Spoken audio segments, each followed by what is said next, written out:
إنك أنت العليم الحكيم۔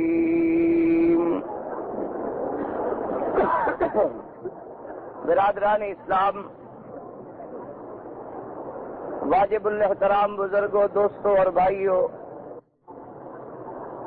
دعا فرمائیں اللہ تبارک و تعالی اس عاجز کو صحت عافیت کاملہ دائمہ اور حق بات بیان کرنے کی توفیق عطا فرمائیں۔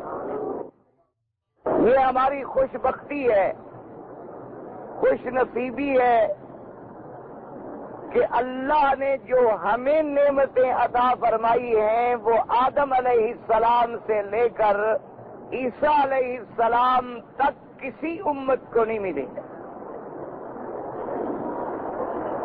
1,24,000 نبی گزرے، ان کی امتیں گزری، ہر دور میں اللہ نے ان کو نعمتیں دی ہیں، لیکن جو نعمت امت محمد مصطفیٰ کو ملی ہے وہ نعمت کسی کو نہیں ملی۔ کہ ہمیں اللہ نے اپنی توحید کا عقیدہ نصیب فرمایا کہ ہم اس رب العالمین کی ربوبیت و الوہیت و وحدانیت کا اقرار کریں، اور تمام دنیا سے ہمیں چھڑا کے اپنے دروازے پہ جھکنا سکھا دیا۔ بڑے بڑے لوگ گزرے ہیں، کوئی بتوں کے آگے جھکتے رہے، کوئی سورج کے آگے جھکتا رہا، کوئی چاند کے آگے جھکتا رہا، کوئی درختوں اور دریاؤں کے آگے جھکتے رہے، کوئی جانوروں اور سانپوں اور بچھوں کے آگے جھکتے رہے، لیکن یہ فضل ہوا ہے تو اس امت پہ ہوا ہے کہ صرف ایک آگے جھکے اور اسی سے مانگے اور ساری کائنات کے آگے نہ جھکے۔ یعنی رب ملا تو رب العالمین ملا، یوں سمجھیں، اور کعبہ ملا تو ہدی للعالمین ملا، اور کعبہ ملا تو ہدی للعالمین ملا، اور میرا مدنی ملا تو رحمت للعالمین ملا۔ تو اس امت کی خوش بختی کا کوئی حد اور کنارہ ہو سکتا؟ اب بھی دنیا اپنی ترقی کے عروج پہ پہنچ گئی ہے، مادیات میں، ٹیکنالوجی میں، سائنس میں، ستاروں پہ کمندیں ڈال دی گئی ہیں، اور اب جناب مریخ اور چاند کو مسخر کرنے کے پروگرام بن رہے ہیں، لیکن آج تک کوئی دنیا اور کوئی دنیا کا مذہب اتنا بڑا اجتماع جو اللہ کے گھر کا ہوتا ہے مقابلہ کر سکتا؟ آج تک دنیا، پوری کائنات کا آپ مطالعہ کریں، حضور پاک کے مقابلے پہ کوئی ذات پیش کر سکتا؟ تو یہ ہماری خوش بختی ہے، اس لیے سارے دل سے کہہ دیں کہ الحمدللہ۔ اور کل میں نے ایک بات کی تھی جس پر ایک بھائی نے بعد میں مجھے لکھا ہے کہ مجھے بات سمجھ نہیں آئی۔ بات میں نے یہ کی تھی کہ اللہ کے انبیاء اور خاص طور پر ہمارے آقا خاتم الانبیاء حبیب کبریا جو ہے ہر گناہ سے پاک ہیں۔ یہ بات میں نے کی تھی کہ انبیاء معصوم ہیں اور گناہوں سے پاک ہیں۔ اس پر میں نے اپنی طرف سے تو بڑی کوشش کی تھی، خدا جانے میرے بھائی کو بات سمجھ نہیں آئی، کہ بعض لوگوں نے کہا ہے کہ نبوت سے پہلے کچھ غلطیاں ہو سکتی ہیں لیکن نبوت کے بعد ان سے گناہ نہیں ہو سکتے، لیکن علماء اہل سنت والجماعت کا راجح عقیدہ یہ ہے کہ اللہ کے نبی پہلے بھی پاک ہیں اور بعد میں بھی پاک ہیں۔ اس کی وجہ سمجھیں، اس کی وجہ کو تو ذرا ٹھنڈے دل سے آپ درود شریف پڑھیں اور میں بات عرض کروں۔ بڑے سے بڑا آدمی یاد رکھو، غلطی اور گناہوں سے پاک نہیں ہو سکتا، اللہ نے یہ مرتبہ انبیاء کو بخشا ہے کیونکہ میرے مدنی کا ہر عمل، ہر قول، ہر فعل جو ہے وہ امت کے لیے قیامت تک نمونہ ہے. ٹھیک ہے بات؟ اگر نبی سے بھی خدا نہ کرے کوئی گناہ والی بات ہوتی تو پھر وہ نمونہ کیسے بنے؟ نمونہ تو تب بنے گا جب ہر چیز سے پاک ہو. اس میرے بھائی نے 2 سوال لکھے ہیں جو وہ کہتے ہیں کہ مجھے سمجھ نہیں آئے. ایک تو انہوں نے قرآن مقدس سے حوالہ دیا ہے کہ جی قرآن پاک میں موجود ہے کہ یوسف علیہ السلام نے بھی گناہ کا ارادہ کیا بی بی زلیخا والے قصے میں. تو یوسف علیہ السلام بھی نبی ہے اور آپ کہتے ہیں کہ نبی پاک ہے، اور قرآن کہتا ہے کہ بی بی زلیخا نے بھی ارادہ کیا اور یوسف نے بھی ارادہ کیا. اگر ہم نہ بچا لیتے تو نہ بچ سکتا یوسف علیہ السلام، تو لہذا نبی کے دل میں اتنی بڑی بات کا آ جانا اور ارادہ کر لینا جو ہے یہ تو علیحدہ بات ہے کہ اللہ نے انہیں بچا لیا. ایک وہ کہتے ہیں اس لیے مجھے سمجھ نہیں آتی بات کہ پاک کا کیا مطلب ہے. آپ کو اس کے اعتراض سمجھ آ گیا ہے؟ نمبر 2 اس نے جو اعتراض لکھا ہے وہ یہ ہے کہ سورۃ الفتح جو قرآن میں موجود ہے، انا فتحنا لک فتحا مبینا، اس میں اللہ نے لکھا ہے کہ لیغفر لک اللہ ما تقدم من ذنبک وما تأخر، کہ میرا مدنی تیرے پہلے گناہ بھی معاف اور تیرے آئندہ آنے والے بھی معاف. اگر کہتے گناہ نہیں تھا تو پھر معاف کرنے کا کیا مطلب؟ یہ بات کیونکہ ایک بھائی نے ایک بہرحال ایک بڑا اچھا اعتراض اس نے کیا ہے، خدا کرے کہ نیت سمجھنے کی ہو. کیوں اعتراض برائے اعتراض سے تو کبھی مسئلہ حل نہیں ہوا. وہ تو لڑائی بڑھ سکتی ہے، جھگڑا بڑھ سکتا ہے، مسئلہ نہیں حل ہوتا. مسئلہ تب حل ہوتا ہے جب نیت سمجھنے کی ہو اور سمجھانے والے کی نیت بھی سمجھانے کی ہو. دونوں کے دل پاک ہوں تو مسئلہ 1 منٹ میں ختم ہو سکتا. اب آپ درود شریف پڑھیں اور میں عرض کروں.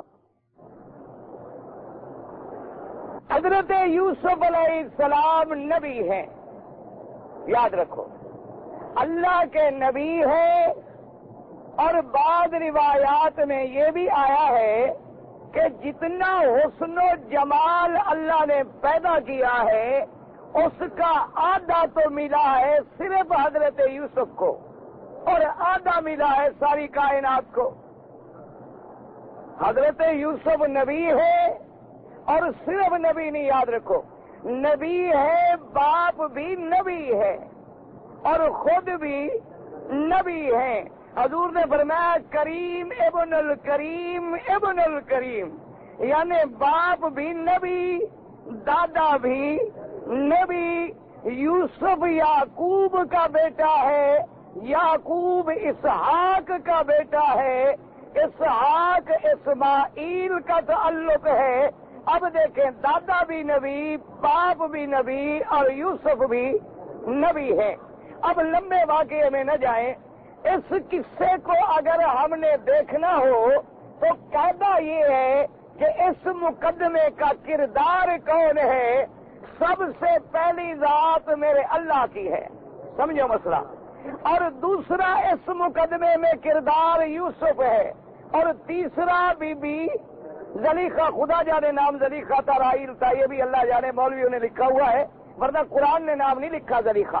قرآن کہتا ہے امرأۃ العزیز کہ عزیز کی بیوی. اللہ بہتر جانے نام کیا تھا. یہ اسرائیلی روایات ہیں اور بالکل کمزور ضعیف ترین روایات ہیں جنہوں نے لکھا ہے زلیخا نام تھا، کسی نے کہا راحیل نام تھا، کسی نے کہا کچھ تھا. بہرحال جب قرآن نام نہیں لیتا تو ہم کیوں لیں؟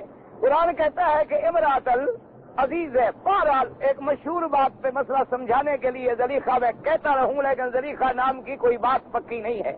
ایک بات سمجھ لیں. اب پہلا یوسف علیہ السلام اور دوسرا بی بی زلیخا، اور تیسرا امرات العزیز یعنی اس عورت کا خاوند۔ یہ وہ لوگ ہیں جو اس مقدمے میں، اس معاملے میں، اس مسئلے میں بنیادی کردار ادا کر سکتے ہیں۔ ان سے ہمیں پتہ چلے گا کہ حقیقت واقعہ جو تھی وہ کیا تھی۔ ٹھیک بات ہے نا؟ اب جناب دیکھیں قرآن مقدس کیا کہتا ہے۔ اللہ تبارک و تعالیٰ کا قرآن موجود ہے۔ بی بی زلیخا نے جمال یوسف علیہ السلام سے مغلوب ہو کر، متاثر ہو کر انتظام کیا، اہتمام کیا، اور حضرت یوسف علیہ السلام جن کو خریدا ہوا تھا اور ایک غلام کی حیثیت میں اس گھر میں زندگی گزار رہے تھے، انہیں بڑے بہانے سے بلایا اور انتظام یہ کیا کہ جوں جوں یوسف آتے جائیں دروازے بند ہوتے جائیں۔ کہ یوسف علیہ السلام کا کوئی ارادہ ہے؟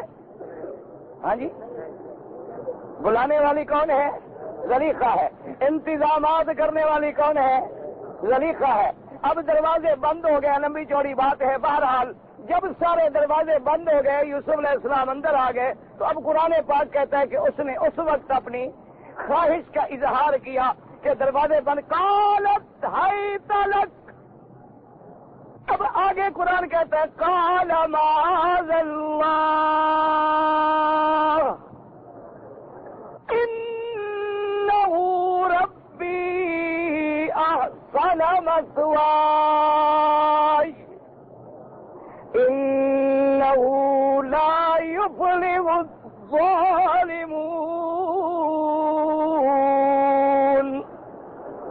اللہ کا قرآن ہے، جب بی بی نے دروازے بند کر کے اپنی خواہش کا اظہار کیا کہ یوسف آگے بڑھے، مجھے اپنے سینے سے لگا لیں، میری تمنا پوری کر دے، فوراً یوسف کی زبان سے کیا نکلا کہ معاذ اللہ، مجھے اللہ کی، میں اللہ کی پناہ پکڑتا ہوں۔ تم کیا کہہ رہی ہے؟ انہ ربی احسن مثواي، اگر تو اپنے پالنے پولنے کا، کھانے کھلانے کا بدلہ یوں لینا چاہتی ہے، تو نے تو مجھے چند دن پرورش کی ہے، میں اپنے اصلی رب کو کیسے بھول جاؤں؟ اس لیے آگے لفظ آیا انہ ربی، تحقیق میرا رب وہ ہے جس نے مجھے ماں کے پیٹ میں پالا ہے، جس نے مجھے یعقوب کے گھر میں پالا ہے، جس نے مجھے بھائیوں نے کنویں میں گرایا وہاں میری حفاظت کی ہے۔ اگر میں بھی غلطی کر کے ظالم بن جاؤں تو ظالم تو کبھی پناہ اور فلاح نہیں پکڑ سکتے، میں اپنے اللہ سے پناہ پکڑتا ہوں معاذ اللہ۔ اور جو آدمی اس وقت بھی کہتا ہے معاذ اللہ اور آنے کے وقت بھی ارادہ نہیں ہے، اسی سے اندازہ لگائے کہ کیا یوسف نے گناہ کا ارادہ کیا تھا۔ اب آگے صرف لفظ یہ ہے جس میں آ کے کچھ علماء کو بھی خدشہ پڑا ہے، وَلَقَدْ هَمَّتْ بِهِ وَهَمَّ بِهَا لَوْلَا أَن رَّأَىٰ بُرْهَانَ رَبِّهِ كَذَٰلِكَ لِنَصْرِفَ عَنْهُ السُّوءَ وَالْفَحْشَاءَ إِنَّهُ مِنْ عِبَادِنَا الْمُخْلَصِينَ۔ اللہ فرماتا ہے وَلَقَدْ، اب سمجھیں جہاں مولویوں کو دھوکہ لگا، قرآن کہتا ہے وَلَقَدْ هَمَّتْ بِهِ، تحقیق پکی بات ہے کہ بی بی زلیخا نے ارادہ کیا، اور آگے قرآن کہتا ہے وَهَمَّ بِهَا، اور یوسف نے بھی ارادہ کیا، لیکن پہلے ارادے کے ساتھ با موجود ہے، لام موجود ہے، قد موجود ہے، اور دوسرے ارادے کے ساتھ نہ لام ہے، نہ قد ہے، نہ حرف تحقیق ہے، بلکہ درمیان میں واو عطف ہے جو دلالت کرتی ہے کہ اس کا ارادہ کچھ اور تھا اور یوسف کا ارادہ کچھ اور تھا۔ سمجھ آ رہی ہے بات میری کہ نہیں سمجھ آ رہی؟ آپ دروشی پڑھیں گے تو پھر سمجھ آئے گی۔ اب دیکھو اللہ نے قرآن میں پہلے کہا نا واہ قسمیہ ہے کہ وَلَقَدْ ہمت بھی کہ تحقیق پکی بات ہے، پختہ بات ہے کہ بی بی نے تو ارادہ کیا لیکن یوسف نے بھی ارادہ کیا۔ اب آگے قرآن کو سمجھو، قرآن کیا کہتا كَذَلِكَ لِنَصْرِفَ عَنْهُ السُّوءَ وَالْفَحْشَاءَ، اللہ فرماتے ہیں اسی طرح ہم نے یوسف سے برائی کو پھیر لیا۔ سمجھو قرآن، ہم نے کس کو پھیر لیا؟ برائی کو۔ سمجھو كَذَلِكَ لِنَصْرِفَ عَنْهُ، ہم نے یوسف سے کیا پھیرا؟ برائی کو، یعنی برائی یوسف کی طرف بڑھ رہی تھی، برائی کو پھیرا۔ اللہ نے یہ نہیں کہا کہ میں نے یوسف کو پھیر لیا، کہ یوسف برائی کی طرف بڑھ رہا تھا کہ یوسف کو پھیرا۔ قرآن کہتا ہے نا میرا یوسف تو پہلے بھی پاک تھا، اب بھی پاک ہے، وہ برائی جو بڑھ رہی تھی ہم نے برائی کو پھیر دیا۔ تو بڑھنے والی برائی تھی کہ بڑھنے والا یوسف تھا؟ ہاں جی، سمجھ آ رہے ہیں مسئلہ کہ کیا بڑھ رہا تھا پیغمبر کی طرف؟ برائی۔ اللہ نے کس کو پھیرا؟ اچھا اگر یوسف بڑھ رہے ہوتے، اللہ فرماتے یوسف بھی بڑھ رہا تھا، ہم نے یوسف کو پھیرا، لیکن اللہ فرماتے ہم نے سو اور فحشاء کو پھیرا۔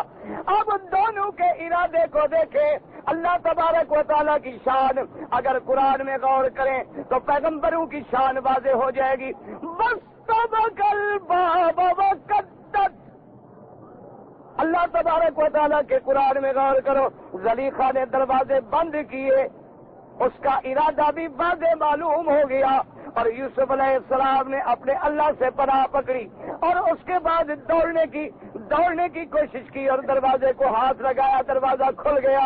وہ بند کرنے والی، وہ کھولنے والا، جو گناہ کرتا ہے وہ بند کرتا ہے، جو بچتا ہے وہ کھول کے بھاگتا ہے۔ معلوم ہوا اس کا ارادہ بند کرنے کا تھا اور یوسف کا ارادہ دوڑنے کا تھا۔ اب دوڑے وقت کبھی سہو، اب بی بی زلیخا پیچھے بھاگ کے پکڑ رہی ہے، اور نتیجہ کیا نکلتا ہے کہ جب دروازے پہ کھلتے کھلتے چلے گئے اور آگے آئے تو کیا دیکھا کہ امرات العزیز، وہ عزیز اس کا خامد آگے آ رہا ہے۔ یوسف کو بھاگتے دیکھا، زلیخا کو بھاگتے دیکھا، یوسف کے قدم رک گئے، زلیخا کے قدم رک گئے، اور عزیز جو تھا وہ کھڑا پریشان ہو گیا کہ واقعہ کیا ہے کہ یوسف بھی دوڑ رہا ہے، زلیخا بھی دوڑ رہی ہے، اور دونوں کے چہروں پہ رنگ ہے۔ وجہ کیا ہے کہ یوسف پریشان ہے۔ حضرت نے روکا، فرمایا کیا بات ہے؟ یہ سارا قرآن پاک اگر ہم پڑھتے تو کبھی نبیوں کی ذات پہ ہمیں شک پڑنے کی ضرورت بھی۔ یاد رکھو ہمارا عقیدہ ہے نبی پاک ہے، اور زنا تو بڑی چیز ہے، میرے انبیاء کی تو غلط نظر نہیں اٹھتی ہے۔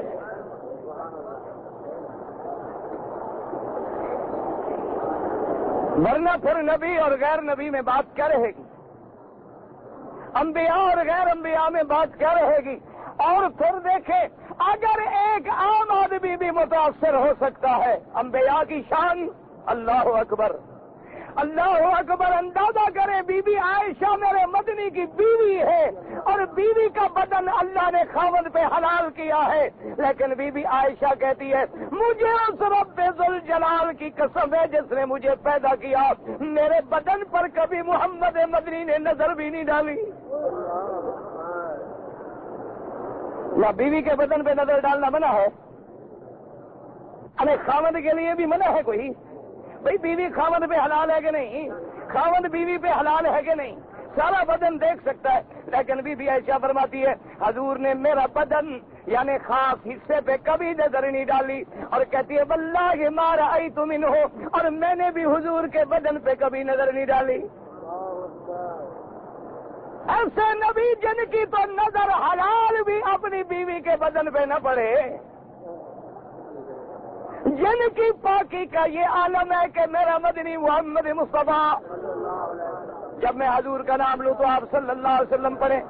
مسجد نبوی سے باہر جا رہے ہیں، بیوی آئی ملنے کے لیے، حضور اعتکاف میں بیٹھی ہے، آپ کی بیوی ہے، آپ کو ملنے آئی مسجد میں، حضور اعتکاف کی حالت میں، حضور نے فرمایا اچھا چلو تاکہ مسجد کے دروازے تک میں بھی جا کے بیوی کو چھوڑ آؤں۔ حدیث پاک میں آتا ہے حضور جب مسجد کے دروازے پہ پہنچے دو صحابی گزر رہے تھے، حضور نے فرمایا انار اسلکما، میرے صحابہ ٹھہر جاؤ، کھڑے ہو جاؤ۔ صحابی کھڑے ہو گئے، فرمایا ہذہ زوجتی وانا محمد رسول اللہ۔ میں میرے صحابہ سن لو، میں محمد مدنی ہوں، یہ میری بیوی ہے۔ صحابہ رونے لگے، انہوں نے کہا حضور آپ کے بارے میں بھی کبھی شبہ ہو سکتا ہے، آپ کے بارے میں بھی کبھی خیال آ سکتا ہے۔ آپ نے فرمایا ان الشیطان یجری کمجری الدم، شیطان انسان کی رگوں میں ایسے دوڑتا ہے جیسے خون دوڑتا ہے۔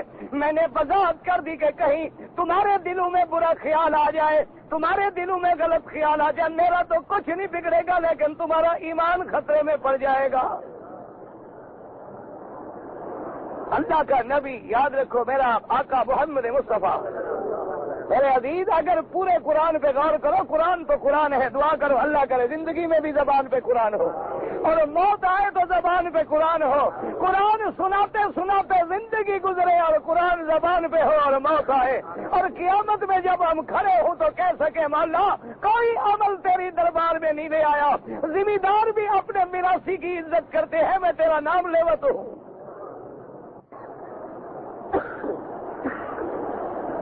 اب دیکھیں جناب عزیز آگے آ گیا، اللہ اکبر، قرآن کہتے ہیں عزیز نے کیا پوچھا؟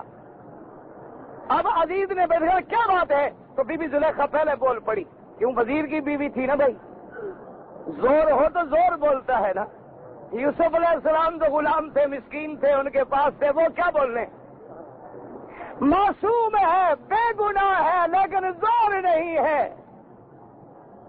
قالت ما جزاء من اراد بأهلك سوءا الا ان يسجن او عذاب الیم۔ اب کون بولی ہے؟ بی بی زلیخا۔ عورت کی فطرت ملاحظہ کریں، پہلے دعوتیں دے رہی ہے، اب کیا کہتی ہے؟ ما جزاء من اراد بآلک سوءا، کہ اے عزیز مصر تو اتنا بڑا وزیر ہے، اس مجرم کی کیا سزا ہے جس نے تیری بیوی کی عزت پہ ہاتھ ڈالا ہے؟ اب الزام لگانے والی کون ہے؟ ہاں جی ذرا غور کرو، اگر ہم نبیوں پہ الزام لگائیں زلیخا والے کھاتے میں کھڑے ہوں گے یوسف والے میں؟ نبی پہ الزام لگانے والی کون ہے؟ زلیخا ہے۔ اس نے کہا کہ آپ بتائیں۔ اچھا اب کہا کہ اس کا کیا سزا ہے، اور پھر سزا بھی خود سنا دی کہ ہاں اس کو قید خانے میں ڈالا جائے یا عذاب دردناک دیا جائے۔ اس لیے مفسرین نے لکھا ہے کہ تھی تو بڑی سمجھدار، پہلے کہا الا ان یسجن، کہ یا تو قید میں ڈالا جائے یا عذاب دردناک۔ عذاب دردناک کا پیچھے ذکر کیا، قید کا پہلے ذکر کیا کہ چلو قید میں ڈال دیں، بعد میں چھڑا لوں گی، دیکھا جائے گا۔ ابھی تو جان بچانے کا مسئلہ ہے نا عزیز مصر کے سامنے، عذاب علیم کو متاخر کر دیا۔ اب جناب عزیز مصر نے دیکھا یوسف علیہ السلام کی طرف کہ یوسف تم کیا کہتے ہو؟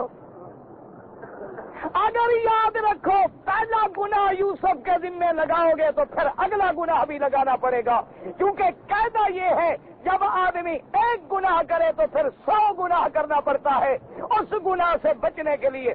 اگر یوسف نے ارادہ کیا تھا اور تمنا کی تھی، اب کیا کہتے ہیں؟ قال ہی راودتنی،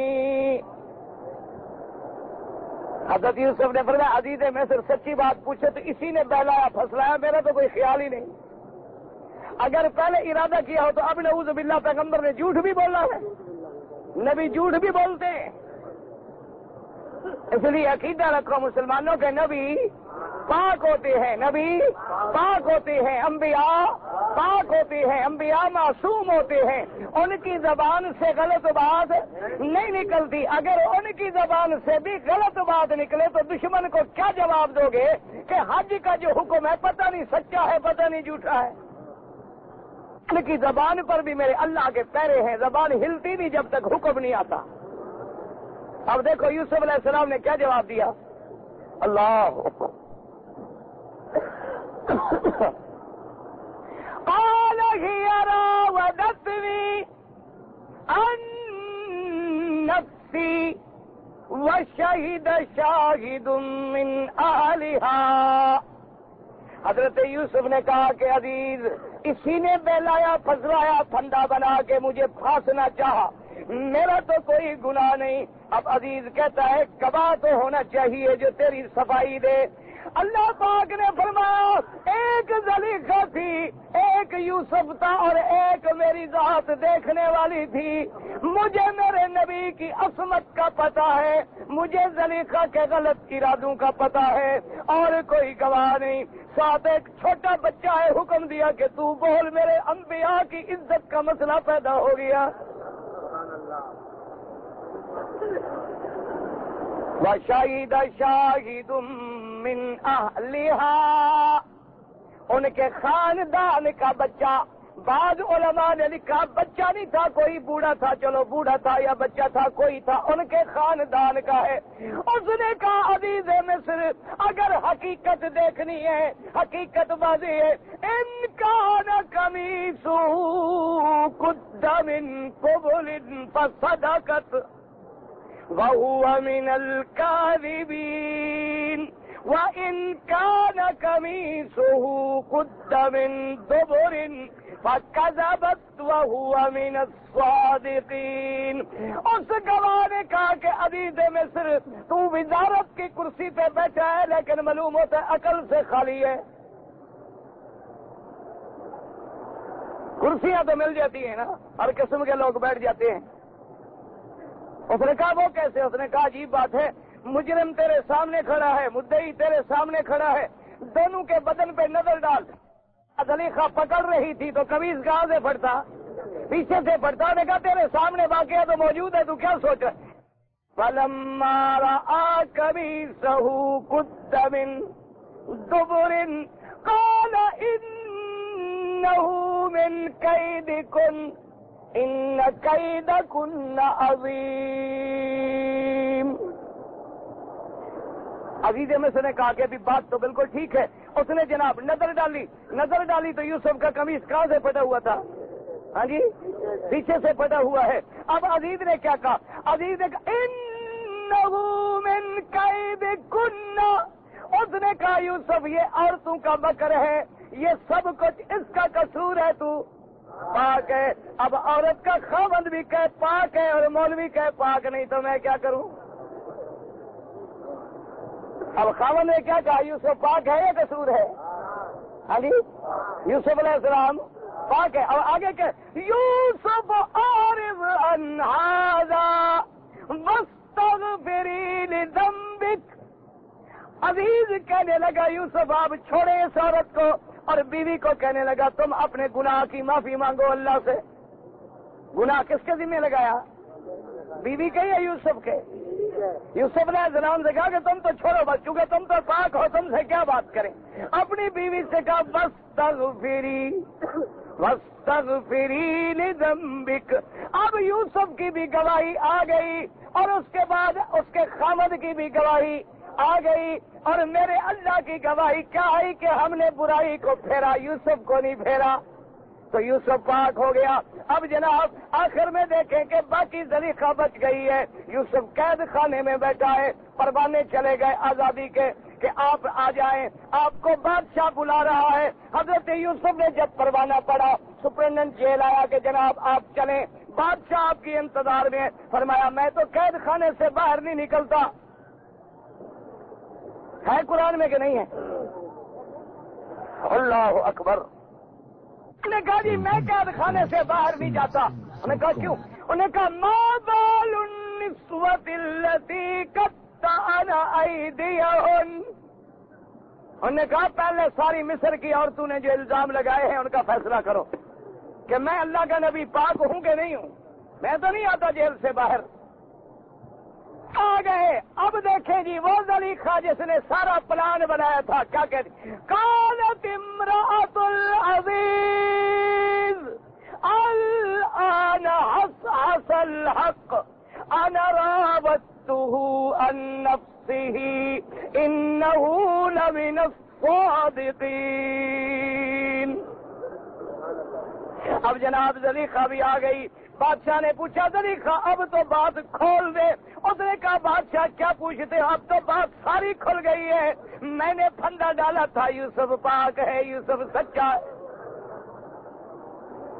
اب خاوند بھی کہے کہ یوسف پاک ہے، زلیخا بھی کہے کہ یوسف پاک ہے، اللہ بھی کہے کہ یوسف پاک ہے، تو پھر میں تو نہیں سمجھا سکتا مولوی کو۔ اچھا باقی ہاں ایک بات رہ گئی ہے کہ چلو شیطان سے بھی پوچھتے ہیں، وہ کیا کہتا ہے؟ بھائی گناہوں پہ آمادہ کرنے والا کون ہوتا ہے؟ ہاں جی، گناہ پر کسی کو بھڑکانے والا کون ہوتا ہے؟ شیطان ہوتا ہے نا، وہی دل میں برائی کا خیال ڈالتا ہے نا۔ چلو اس سے بھی پوچھیں۔ شیطان بھی کہتا ان عبادی، ایک جگہ کہتا الا عبادک منہم المخلصین، میرا اللہ تیرے ہر بندے کو گمراہ کروں گا لیکن جو تیرے خالص بندے ہیں ان کا میں کچھ نہیں کر سکتا، جو عباد مخلصین ہیں ان کا میں کچھ نہیں کر سکتا۔ اور یوسف کے بارے میں خدا نے کیا کہا؟ انہ من عبادنا المخلصین، وہ تو میرا خالص بندہ ہے، وہاں تو شیطان بھی کچھ نہیں کر سکتا ہے۔ اب اندازہ لگائے کہ اللہ کا نبی یوسف پاک ہے کہ نہیں پاک ہے؟ عقیدہ صاف رکھو، انبیاء پاک ہیں، نبی پاک ہیں، اور جہاں جہاں قرآن میں کوئی غلطی کا ذکر آیا ہے یا حدیث میں کوئی غلطی کا ذکر آیا ہے، عقیدہ رکھو اور سمجھو اگر وہ غلطی نہ ہوتی امت کو قیامت تک دین سمجھ نہ آتا۔ مثلاً ایک بات سنیں، میرا مدنی پاک نماز پڑھا رہے ہیں، آپ درود شریف پڑھ لیں جلد، سارے حضرات سارے محبت سے درود شریف پڑھ لیں۔ پاک نے نماز پڑھائی، نماز تھی 4 رکعت، حضور نے 2 رکعت پڑھ کے سلام پھیر دیا۔ ایک صحابی کھڑے ہو گئے، انہوں نے کہا حضور انسیت ام قصرت الصلاۃ، حضور آپ بھول گئے یا نماز چھوٹی ہو گئی؟ حضور نے فرمایا ماں نسیت ہو، میں بھولا بھی نہیں ہوں اور نماز بھی چھوٹی نہیں ہوئی۔ اب صحابی ادب کے بارے کیسے بات کرے، حالانکہ حضور نے 4 رکعتوں کے بجائے کتنی پڑھائی؟ 2 رکعتیں۔ صحابی نے پھر کہا، انہوں نے کہا انسیت ام قصرت الصلاۃ یا رسول اللہ، حضور یا تو آپ بھول گئے یا پھر اللہ نے حکم دیا ہے کہ 4 کی آج 2 پڑھائیں۔ اچھا خدا کی شان دیکھو، میرے مدنی فرماتے ہیں ماں قصرت الصلاۃ وما نسیت، نہ میں بھولا ہوں نہ نماز چھوٹی ہوئی ہے۔ صحابی نے تیسری بار کہا۔ اب جب صحابی کا اصرار بڑھ گیا، حضور نے صحابہ کی طرف دیکھا کہ یہ ٹھیک کہتا ہے۔ الصدق ذو الیدین، یہ میرا صحابی ٹھیک کہہ رہا ہے۔ انہوں نے کہا حضور کہتا تو ٹھیک ہے، آپ نے پڑھائی تو 2 رکعتیں ہیں۔ حضور پاک نے پھر 2 رکعتیں پڑھا کے نماز پوری کی۔ اب دیکھو حضور پاک نماز میں بھولے ہیں، بظاہر آپ کا بھولنا ہے، لیکن اگر میرا مدنی نماز میں بھول نہ جاتا تو امت کو قیامت تک نماز میں بھولنے کا مسئلہ کون سمجھاتا؟ جو نماز حضور کے لیے بھولنا تھا لیکن امت کے لیے دین بن گیا کہ نہیں بن گیا؟ ورنہ اللہ جبریل بھیج کے نہیں بتا سکتے تھے کہ حضور آپ ابھی 2 رکعت پڑھے ہیں۔ حضور پاک نماز پڑھ رہے تھے، جوتا اتار دیا، صحابہ نے بھی جوتے اتار دیے۔ حضور نے جب سلام پھیرا، آپ نے فرمایا تم نے جوتے کیوں اتارے ہیں؟ انہوں نے کہا حضور آپ نے جو اتار دیا ہے جوتا۔ انہوں نے کہا مجھے تو جبریل نماز میں کہہ گیا ہے کہ جوتے میں کچھ مٹی لگی ہوئی ہے۔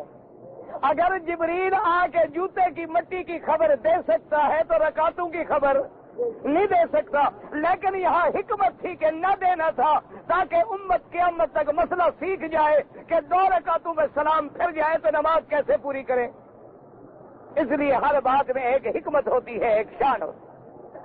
سمجھ آ رہی ہے بات؟ یعنی بظاہر ہمیں غلطی نظر آئے گی لیکن امت کے لیے وہ ضابطہ بنتا چلا جائے گا۔ ایک دن میرا مدنی سفر کر کے آ رہے ہیں، صبح تہجد کا وقت قریب ہے، سفر میں میرا مدنی اور قافلہ تھکا ہوا ہے۔ آپ نے فرمایا بلال حاضر یا رسول اللہ، فرمایا ہم سو جاتے ہیں، تم بیٹھے رہو جاگتے رہو، بالکل نہ سونا تاکہ صبح کی اذان ہو جائے، ہماری نماز نہ رہ جائے۔ حضرت بلال نے کہا حاضر یا رسول اللہ، حضور سو گئے، قافلہ سو گیا، صحابہ سو گئے، تھکے ہوئے ہیں، سارے سو گئے۔ حضرت بلال فرماتے ہیں میں نے اونٹ کا پلان جو ہوتا ہے نا جی، وہ اونٹ کا پلان رکھ لیا اور یوں ٹیک لگا کے بالکل مشرق کی طرف رخ کر کے بیٹھ گیا کہ جو صبح صادق نکلے گی تو میں اذان دوں گا تاکہ نماز میں دیر نہ ہو جائے۔ کہتے میں جو ٹیک لگا کے بیٹھا مجھے بھی نیند آ گئی، بلال بھی سو گیا۔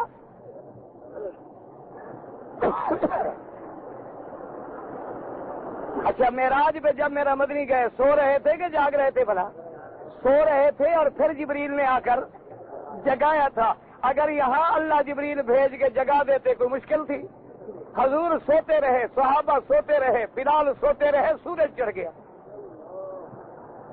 فجر کی نماز قضا ہو گئی، سورج چڑھ گیا، وقت نکل گیا۔ سب سے پہلے حضور بیدار ہوئے، فرمایا پکڑو بلال کہاں ہے؟ چال آ گیا، آپ نے فرمایا تجھے جو ڈیوٹی پہ بٹھایا تھا کیوں نہیں اٹھایا؟ اس نے کہا حضور جس اللہ نے اپنے نبی کو نہیں اٹھنے دیا میری کیا طاقت تھی؟ اللہ نے اگر اپنے نبی کو بھی سلا دیا ہے تو میری کوئی شان آپ سے زیادہ تھی کہ میں جلدی اٹھ بیٹھتا؟ میں نے اپنی طرف سے بڑا انتظام کیا لیکن تھکا ہوا تھا، ٹیک لگائی اور نیند آ گئی۔ حضور نے فرمایا جلدی کرو، اس وادی سے نکلو، ان ھذا الوادی بہا شیطان، ایسی وادی جس میں نماز نہ ہو وہاں شیطان کے اثرات ہوتے ہیں، اس لیے جس گھر میں نماز نہ ہو سمجھو شیطان کا ڈیرا ہے۔ حضور نے وہ وادی چھوڑ دی اور نماز پڑھی۔ اللہ چاہتے میرے مدنی کو جگا دیتے، لیکن حضور کا سونا امت کے لیے دین بن گیا کہ اگر ہم سو جائیں تو فجر کی نماز کیسے پڑھیں؟ ہمارے لیے دین بنا ہے کہ نہیں بنا؟ اگر حضور کبھی نہ سوتے اور ہمیں نیند آ جاتی اور نماز قضا ہو جاتی، ہمیں مسئلہ کون سمجھاتا؟ اس لیے ہمیشہ یاد رکھے ہر بات میں ایک حکمت ہے۔ اب جناب یوسف علیہ السلام کا مسئلہ حل ہو گیا، پاک ہے کہ نہیں؟ پاک۔ اب دوسری بات پہ آ جائیں کہ سورۃ الفتح میں اللہ نے فرمایا کہ پہلے گناہ بھی معاف اور آنے والے بھی معاف، پچھلے بھی معاف اور اگلے بھی معاف۔ لفظ ذنب آ گیا ہے تو لہذا مراد گناہ ہے۔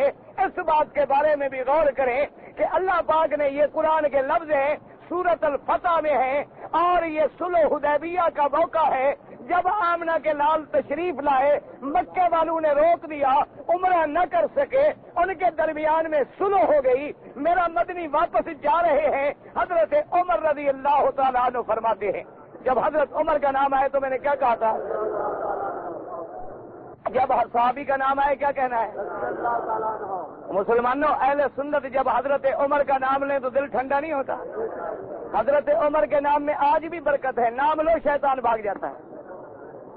یہ میرے مدنی کا فرمان ہے، فرمایا جس گلی میں عمر گزرے شیطان رستہ بدل دیتا ہے، شیطان اس گلی سے گزر بھی نہیں سکتا ہے۔ حضور نے فرمایا عمر تم جب آتے ہو شیطان بھاگ جاتا ہے، تو حضرت عمر کے نام میں بھی آج برکت ہے، نام لو تو شیطان بھاگ جاتا ہے۔ اس لیے جب حضرت عمر کا نام آئے تو سب کہیں رضی اللہ عنہ۔ حضور نے فرمایا عمر، اللہ اکبر، آپ نے فرمایا کیا بات ہے؟ عرض کیا حضور کیا بات ہے؟ فرمایا انزل علیہ آیا، آج میرے اللہ نے مجھ پہ ایک آیت اتاری ہے قرآن میں، سبحان اللہ۔ اور آگے سنیں قرآن کی قیمت سنیں، فرمایا ایک آیت اتری ہے قرآن میں، اگر پوری کائنات کی بادشاہی کی چابی مجھے میرا اللہ دے دیتے مجھے اتنی خوشی نہ ہوتی جتنی قرآن کی اس آیت سے خوشی ہوئی ہے۔ اب آگے حضرت عمر نے پوچھا ایو آیت یا رسول اللہ، وہ کون سی آیت مبارک ہے حضور جس سے آپ کو خوشی ہوئی ہے؟ اب حضرت عمر فرماتے ہیں حضور اونٹنی پہ اور فرمایا اِنَّا فَتَحْنَا لَكَ فَتْحًا مُبِينًا لِيَغْفِرَ لَكَ اللَّهُ مَا تَقَدَّمَ مِن ذَنبِكَ وَمَا تَأَخَّرَ وَيُتِمُّ نِعْمَتَهُ عَلَيْكَ وَيَهْدِيَكَ صِرَاطًا مستقیما۔ اللہ انا فتحنا لک فتحا مبینا، اللہ نے فتح مبین کی خبر سنائی۔ اب صحابہ سے پوچھیں، صحابہ کہتے ہیں لوگ فتح مبین مکے کی فتح کو سمجھتے ہیں، حالانکہ یہ فتح مکہ مراد نہیں بلکہ صلح حدیبیہ مراد ہے۔ اللہ نے حدیبیہ کی صلح کو فتح مبین فرمایا۔ البتہ حضرت عمر نے پوچھا کہ میرے آقا اس فتح کی خوشی میں مکہ بھی فتح ہوگا کہ نہیں ہوگا؟ حضور نے فرمایا مکہ بھی فتح ہوگا۔ اللہ نے فرمایا لیغفر لک اللہ، تاکہ مٹا ڈالے اللہ تبارک و تعالیٰ تیرے ذنب جو پہلے گزرے یا بعد میں، اور اپنی نعمت پوری کر دے اور تجھے صراط مستقیم پہ ثابت قدم کر دے۔ اب لفظ آیا لیغفر لک اللہ ما تقدم من ذنبک وما تأخر، اس لیے اب یہاں بھی علماء کرام نے کسی نے لکھا کہ گناہوں سے مراد نبوت کے پہلے کی کچھ باتیں ہیں، اور ما تأخر سے مراد نبوت کے بعد کی باتیں ہیں، اور کسی مولوی نے لکھا کہ نبی کے گناہ نہیں بلکہ آدم و حوا کے گناہ ہیں، ما تقدم سے مراد ان کے گناہ ہیں، اور ما تأخر سے مراد حضور کی امت کے گناہ ہیں، اور کسی مولوی نے لکھا کہ گناہ تو نہیں بلکہ امکان گناہ کو بھی اللہ نے ختم کر دیا کہ میرا مدنی اگر کبھی تجھ سے گناہ کوئی ہو بھی جائے خدا نہ کرے وہ بھی میں نے معاف کر دیا ہے۔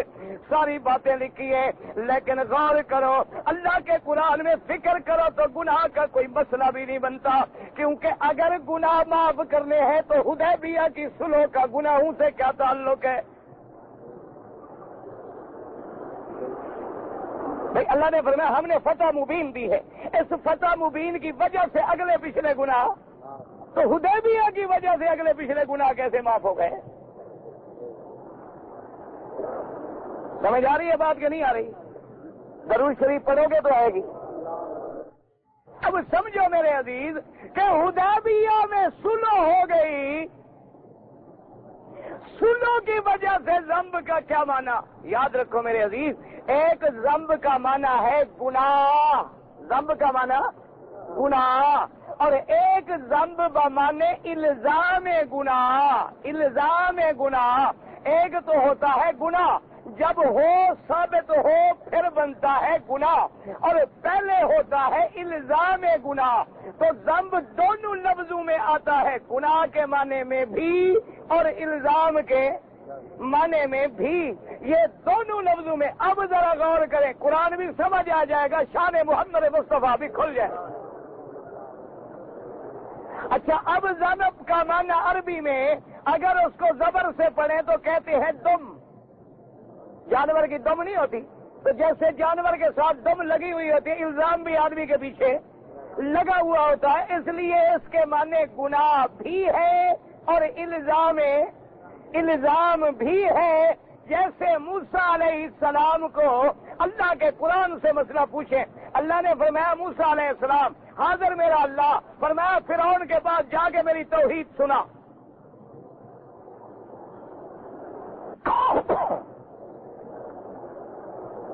فرعون کے پاس جا کے میری توحید کی دعوت دے۔ اب قرآن کیا کہتا ہے؟ موسیٰ علیہ السلام نے کیا کہا؟ وَلَهُمْ عَلَيَّ ذَنبٌ فَأَخَافُ أَن يَقْتُلُونِ۔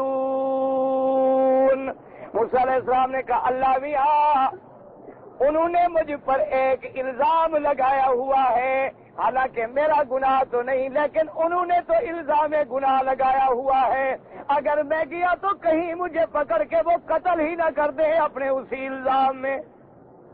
اللہ میاں انہوں نے FIR پہلے درج کر کے رکھی۔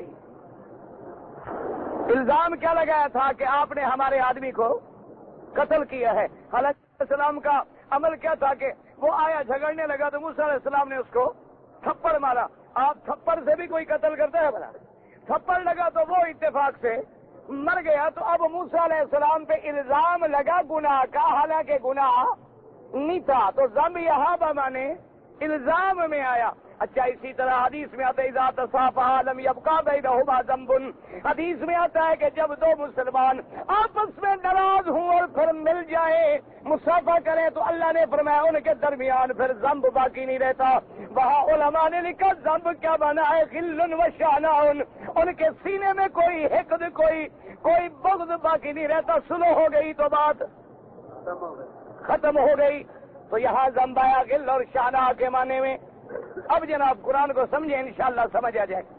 اللہ نے فرمایا میرا مدنی آج سلو ہو گئی، قریش نے معاہدے پہ دستخط کر دیے، میرے مدنی اور قریش کے درمیان میں سلو ہو گئی۔ بڑا لمبا واقعہ ہے، بعد میں دیکھا جائے گا زندگی باقی۔ اللہ نے فرمایا اس سلو کی وجہ سے میرا محمد مصطفیٰ ہجرت سے پہلے جو کافر الزام لگاتے تھے وہ الزام بھی آج ختم، اور جو الزام ہجرت کے بعد لگاتے تھے وہ الزام بھی آج ختم۔ کیوں؟ انا فتحنا لک فتحا مبینا لیغفر لک اللہ ما تقدم من ذنبک وما تأخر۔ میرا مدنی آپ جب مکے میں تھے ہجرت سے پہلے تو کافر کیا کہتے تھے؟ کبھی کہتے تھے کذاب ہے، کبھی کہتے تھے کاہن ہے، کبھی کہتے تھے شاعر ہے، کبھی کہتے تھے ساحر ہے، کبھی کہتے جادوگر ہے، کبھی کہتے دیوانہ ہے، مجنون ہے۔ اللہ نے فرمایا وہ الزام بھی سارے ختم ہو گئے کہ اگر مجنون ہے دیوانہ ہے تو تم سلو کرنے کیوں آئے بیٹھے ہو؟ اگر میرا مدنی دیوانہ ہے، دیوانے سے کوئی معاہدے کرتا ہے؟ دیوانے سے کوئی سلو کرتا ہے؟ شاعروں سے کوئی معاہدے کرتا ہے؟ جادوگروں سے کوئی معاہدے کرتا ہے؟ وہ الزام پہلے والے بھی سارے دھل گئے۔ اور جب میرا مدنی تو نے ہجرت کر لی، ہجرت کے بعد کیا الزام لگا تھا؟ ہجرت کے بعد الزام لگایا انہو فرق بین الآباء والابناء، محمد مدنی لوگوں کو جدا کرنے والا ہے۔ بیوی کو خاوند سے جدا کر دیا، خاوند کو بیوی سے جدا کر دیا، باپ کو بیٹے سے جدا کر دیا، بیٹے کو باپ سے جدا کر دیا، بھائی کو بھائی سے جدا کر دیا۔ کوئی مدینے چلے گئے حضور کے ساتھ، کوئی مکے میں رہ گئے۔